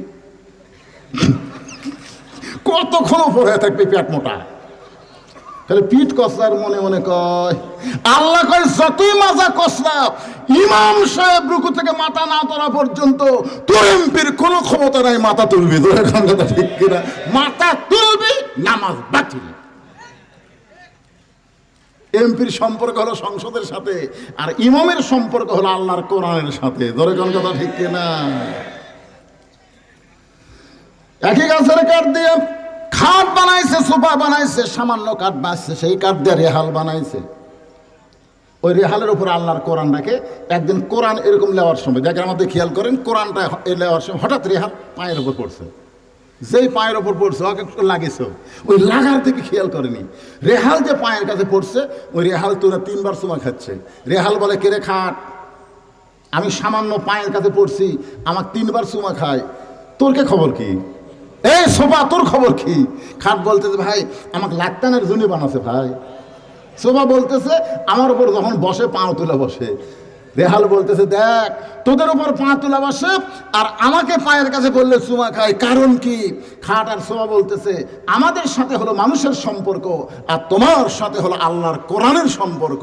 একটা কোরআনের সম্পর্ক রাখার কারণে রেহালের দাম যদি বেড়ে যায়, সেই কোরআনের সাথে মুসলমান হিসাবে আমাদের সম্পর্ক করার দরকার আছে না নাই? কারা কারা আল্লাহর কোরআনের সঙ্গে সম্পর্ক করবেন? 2 হাত তুলে আমার আল্লাহকে দেখায় দেন। আল কোরআনের আলো সংসদে জালো, কোরআন হাদিস যেখানে, দুনিয়ার মুসলমান লিল্লাহে তাকবীর। আমি এক নেতা আমাকে বলতেছে হুজুর আপনারা ওয়াজ করবেন, রাজনীতি করেন কেন? আমি তখন তাকে বললাম ভাই আপনি কোন দল করেন? তখন একটা দলের নাম করলো। আমি বললাম ওই যে মসজিদ, আপনি বলেন তো মসজিদ কার ঘর? তখন বলতেছে মসজিদ আল্লাহর ঘর। মাইকের সামনে এরকম হলো কেন হঠাৎ? আমি আওয়ামী লীগের এক নেতাকে বললাম মসজিদ কার ঘর? আল্লাহর। বিএনপির নেতা মসজিদ আল্লাহর ঘর, জাতীয় পার্টি মসজিদ আল্লাহর ঘর, জামাত মসজিদ আল্লাহর ঘর, পীর মুরিদি মসজিদ আল্লাহর ঘর। আপনারা বলেন তো সমস্ত দলের মুসলমান মসজিদকে আল্লাহর ঘর বলার পরে মসজিদের মধ্যে কোনো সাধারণ রাজনীতি চলে? একমাত্র নীতি চলবে কার? যদি মসজিদের নেতা 4 রাকাত আসরের নামাজের 3 রাকাতে বসে, মসজিদের ইমাম সাহেব দাওরা পাস, ডবল টাইটেল পাস, ওই এতদিন 4 রাকাতে 2বার বসেছে, একটা হলো 2 রাকাত পর, একটা হলো 4 রাকাত পর। কিন্তু আজকে হঠাৎ 2 রাকাতেও বসেছে, 3 রাকাতেও বসে গেছে। এখন সামনে কাতারের মুসল্লিরা মনে করতেছে ঠিকই আছে, মানে ওর নামাজের মধ্যে খেয়াল নেই। কিন্তু দ্বিতীয় কাতারের এক অটো ভ্যান চলায়, ই চিন্তা করে কি আসরের নামাজের বৈঠক 2 রাকাত আর 4 রাকাত, তাহলে হুজুর 3 রাকাতে বসলো। আল্লাহু আকবার। যে আল্লাহ আকবার কইছে, ইমাম মনে মনে কইতে যতই তকবীর দে, যতই লোক না দে, 41 সালের আগে আমি উঠবো না। এই মনে করে নেতা যদি বসাই থাকে, আপনার মসজিদের মুসল্লি কার পক্ষে যাবেন? নেতার পক্ষে না ভ্যানালার পক্ষে? কেন? কারণ মসজিদ কার ঘর? মসজিদের মধ্যে আইন চলবে কার? আজকে আপনার সব দলের মুসলমান বলেন তো, মসজিদ যদি আল্লাহর হয় তাহলে বাংলাদেশ কার? এই জায়গাতে আমাদের সমস্যা, এই জায়গাতে আমাদের সমস্যা। মসজিদ আল্লাহর। ও যে দেখতেছেন হুজুর, ওটা আমার। ওই সাইডে দেখতেছেন, ওটা আমার ভাইয়ের। পিছন দিকে দেখতেছেন, সব আমার। এই সাইডে যা দেখতেছেন, আমার বাপ চাচার। তো সবই যদি তোমাকে হয় আল্লাহ, তখন বলতে হুজুর আল্লাহটা দেখতে গেলে 2 মিনিট হাঁটা লাগবে। কয় মিনিট? এখন 2 মিনিট হাঁটা মসজিদের সামনে গিয়ে বলতে হুজুর এখানেও আল্লাহর কিছু ছিল না, কিন্তু আমার চাচা দয়া করে আল্লাহ 10 শতক দিছে, আমার চাচা দয়া করে আল্লাহ 10 শতক দান করছে, আর আমরা টাকা পয়সা দিয়ে আল্লাহ ঘর বানিয়ে দিছি। ফেরেশতারা বলতেছে আল্লাহ এই দেশের নাম কি, যেই দেশে তোমার কিছুই নাই, আর চাচা দিলে তোমার জায়গা হয়, আর এরা টাকা দিয়ে তোমার ঘর বানিয়ে দেয়, এই দেশের নাম কি? আল্লাহ বলে ওই দেশের নামই হলো বাংলাদেশ। ওই দেশে মসজিদ শুধু আল্লাহর, গোটা বাংলাদেশ আল্লাহর বিশ্বাস করে না। যেদিন কোরআন দিয়ে বাংলাদেশ চলবে, সেদিন শুধু মসজিদ আল্লাহর হবে না, গোটা বাংলাদেশ আল্লাহর হয়ে যাবে। জোরে কোন কথা ঠিক? কারণ আল্লাহ কোরআনে বলেছেন তাবারাকাল্লাযী বিয়াদিহিল মুলকু ওয়া হুয়া আলা কুল্লি শাইইন কাদির। গোটা পৃথিবীর রাজত্ব, কর্তৃত্ব, মালিকানা কার হাতে? সমস্ত ক্ষমতার মালিক কে? জোরে বলেন মালিক কে? আল্লাহ রাসূল বললেন ফাতেমা এই জুব্বা সাধারণ কোনো জুব্বা নয় মা, এই জুব্বার সঙ্গে আল্লাহর কোরআনের সম্পর্ক আছে। গারে হীরার মধ্যে 3.5 বছর সাধনা করার পরে আল্লাহ তাআলা আমার উপর কোরআনের 5টা আয়াত নাজিল করেছে। এই জুব্বা পরা অবস্থায় ফেরেশতা জিবরাইল আমার সঙ্গে কোলাকুলি করছে। সেই জন্য তোমার মা চাইছে ওই জুব্বাটা আমার কাফনের কাপড় হিসাবে দিবেন, এই জুব্বাটা তুমি তোমার মাকে কাফনের কাপড় হিসাবে পরায় দাও। এবার ফাতেমা জুব্বা নিয়ে মায়ের ঘরের দিকে যাচ্ছে। ফাতেমা যাচ্ছে সামনে সামনে, আর আল্লাহর নবী যাচ্ছেন পিছনে পিছনে। এই পিছনে এই কয়টার কি হলো রে? কি হলো রে? আশ্চর্য কথা। আমি যে কথাগুলো বলতেছি ওটা ওর কিছু দরকার নাই? জোরে কর, ওদের জন্য দরকার আছে না নাই? কথা বলেন না। জাহান্নামের আগুন থেকে বাঁচতে গেলে একলা বাঁচলে হবে না, তবে আহাল পরিবার নিয়ে বাঁচা লাগবে। যেই ছেলেরা আপনার কাছে বসে আলোচনা শুনতেছে, এখন গুরুত্বপূর্ণ কথা আসতেছে, যে কথা শোনাই লাগবে, না শুনলে শয়তান আপনাকে ধোঁকা দেবে। আর এই সময় উঠতেছে, তার মানে তোমরা কি মনে করছো সারা রাত ওয়াজ হবে? ঘড়ি আমার হাতত নাই। অত্যন্ত গুরুত্বপূর্ণ বিষয়। ফাতেমা চলতেছে সামনে সামনে জুব্বা নিয়ে, ধরে কোন কি নিয়ে, আর আল্লাহ নবী চলতেছে পিছনে পিছনে। আল্লাহ কোরআনে বলেছে আমার নবী যখন রাস্তা চলবে, নবীর সামনে কেউ যাবার পারবে না। নবী যখন রাস্তা চলবে, নবীর সামনে কেউ যাবার, নবী যখন কথা বলবে, নবীর মুখের উপরে কেউ কথা বলতে পারবে না। কিন্তু আল্লাহ নবী নিজেই ফাতেমাকে সামনে দিয়া নবী পিছনে পিছনে চলার কারণে হলো ফাতেমা নবীর মেয়ে হওয়ার পরে, কিন্তু আল্লাহর নবী ফাতেমাকে মায়ের মতো সম্মান করে। রাসূল বলেছেন সন্তানের জান্নাত কার পায়ের তলে? কথা কয় না রে ভাই, কথা কয় না। আপনি যত বড়ই পীর সাহেব হন, আপনি যত বড়ই হুজুর হন, আপনার জান্নাত আপনার মায়ের পায়ের তলে। জোরে কোন কথা ঠিক কিনা? 3টা বিবি নবীর কাছে বসে আছে, 3টা বউ। একটা হলো উম্মে সালমা, আর একটা হাদিসের হাফেজা আমাদের উম্মাহাতুল মুমিনিন মা আয়েশা, 6 লক্ষ হাদিসের হাফেজ। জোরে কোন সুবহানাল্লাহ। আর একটা হলো সাউদা। 3টা বিবি নবীর কাছে বসে আছে। নবী তাদের সঙ্গে গল্প করতেছে। এমন সময় ফাতেমা আল্লাহর নবীর ঘরের মধ্যে ঢুকছে। বইয়েরা তখন নবীর সঙ্গে গল্প করতেছে, এমন সময় নবীর মেয়ে ফাতেমা ঘরের মধ্যে ঢুকছে। সঙ্গে সঙ্গে নবী দাঁড়িয়ে সালাম দিয়ে বলে, মা আপনি কেন কষ্ট করে আমার কাছে আসলেন? আমার ডাকলেই তো আমি আপনার কাছে যাইতাম। 3 বউ জিব্বাত কামড় খাসা। নবীর মেয়ে ঘরের মধ্যে ঢুকলো, বসা নবী দাঁড়িয়ে গিয়ে সালাম দিয়ে বলতেছে, মা আপনি কেন কষ্ট করে আসলেন? আমারে ডাকলেই তো আমি আপনার কাছে যাইতাম। হাদিসের হাফেজ আয়েশা বললেন, ইয়া রাসূলুল্লাহ, মেয়ে বাপের কাছে আসলো, বাবা দাঁড়িয়ে মেয়েকে সালাম দিল, মা বলে সম্মান করতেছেন, কারণ কি? রাসূল বলে, আয়েশা দুনিয়ার সবাই জানে ফাতেমা আমার মেয়ে, আমি নিজের চোখে দেখছি ফাতেমা হলো আমার মা।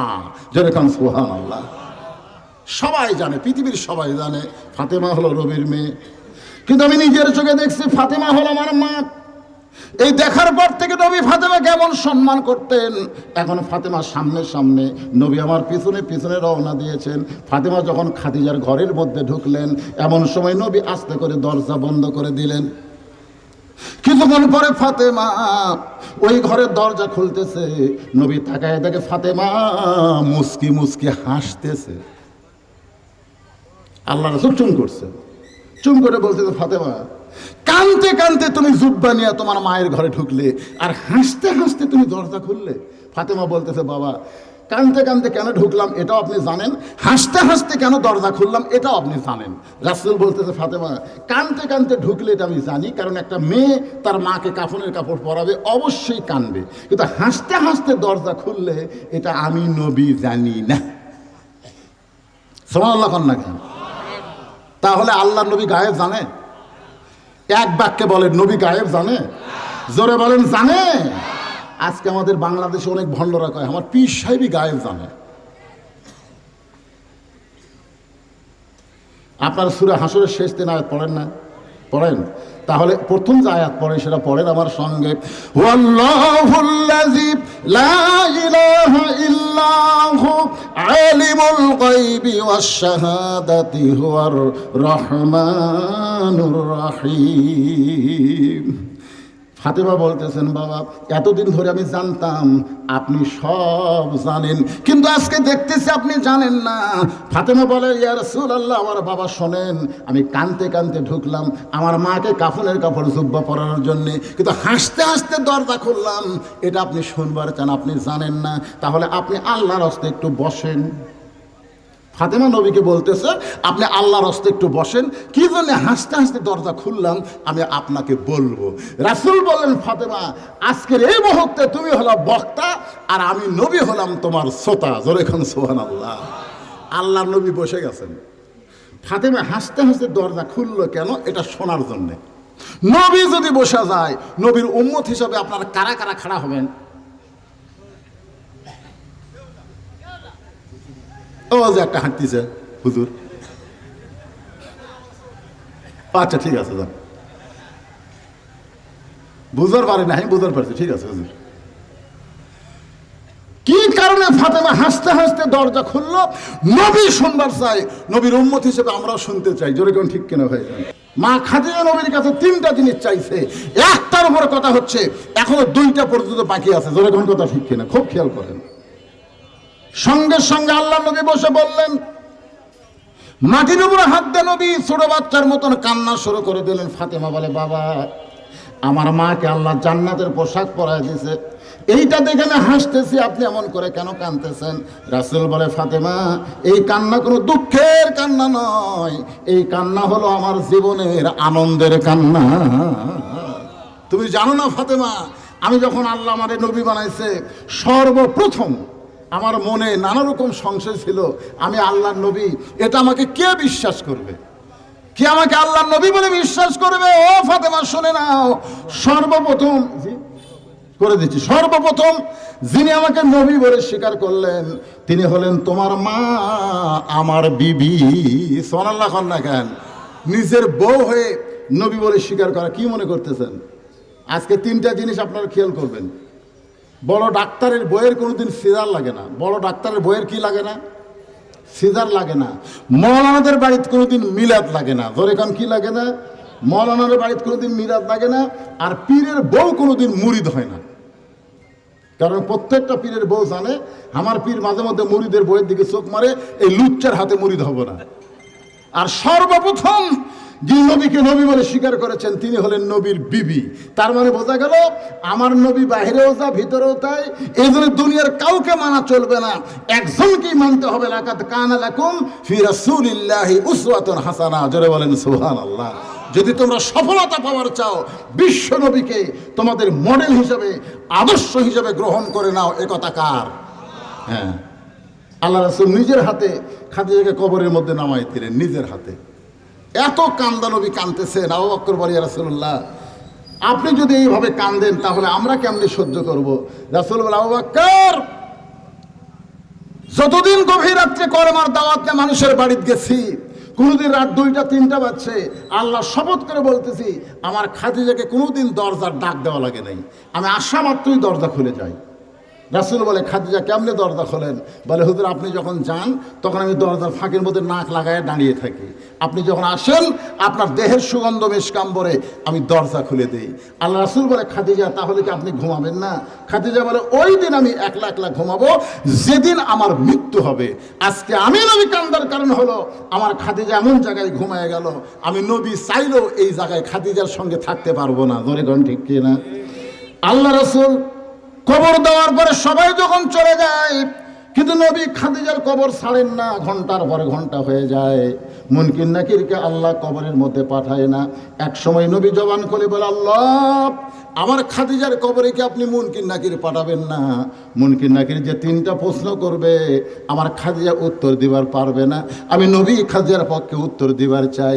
আল্লাহ বলে, হাবিব, আপনি শুধু খাদিজাকে ভালোবাসেন, এই জন্যই কবরের পাশে দাঁড়িয়ে আছেন। কিন্তু আজকে শুনে নেন, আপনি যেমন খাদিজাকে ভালোবাসেন আমি আল্লাহ তেমন ভালোবাসি।